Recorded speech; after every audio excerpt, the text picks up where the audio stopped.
श्रापित हवेली का रहस्य में आगे। डाकुओं ने जमींदार की हत्या करने के बाद खजाने को पूरी हवेली में बहुत खोजा। हर वो जगह जहां पर जमींदार खजाने को छुपा सकता था।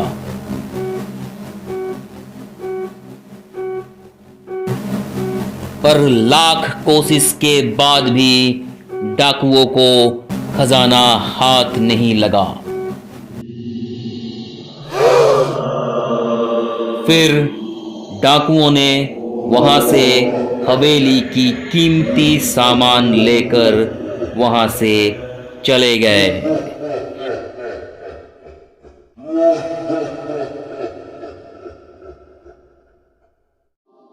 इस घटना को हुए कुछ दिन ही गुजरे थे, पर जमींदार की पत्नी जो एक खुफिया कमरे में बंद थी, उसका पता किसी को नहीं था।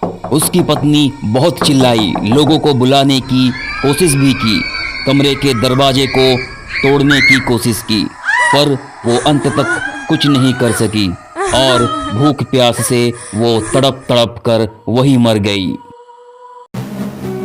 उसके मरने के बाद उसके लाश के बदबू से लोग हवेली में गए और उस कमरे को तोड़कर उसके लाश को वहां से निकालकर उसका अंतिम संस्कार कर दिया।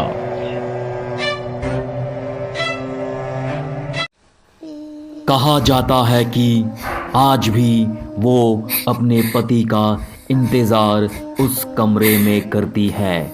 उसका पति कभी तो आएगा और उसे उस कमरे से आजाद करेगा। और आज भी उसे उसके हवेली में घुसपैठिया या उसके बिना इजाजत के अंदर आने वालों को सजा देती है।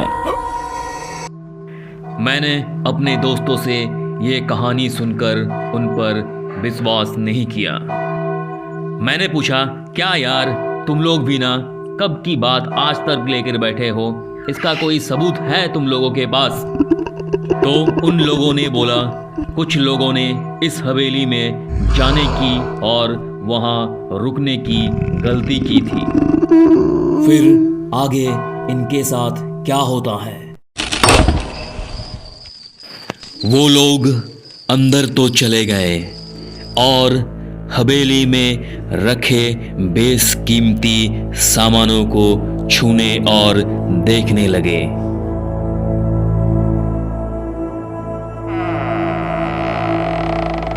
सुबह जब वो हवेली के बाहर आए, तब वो अपने मानसिक संतुलन खो चुके थे।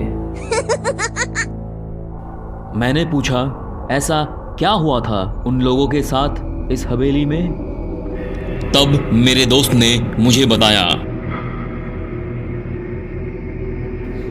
एक बार एक अपराधी जेल से भाग जाता है और इस हवेली में आकर छुप जाता है।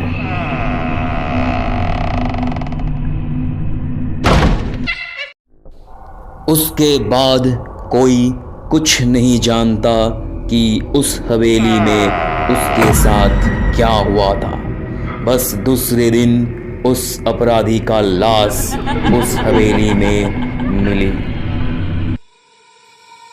ये सब बातें सुनकर मेरी हिम्मत नहीं हुई उस हवेली के अंदर जाने की, इसलिए हम लोग वहाँ से घर चले आए और दोबारा फिर मैं कभी उस हवेली को देखने नहीं गया।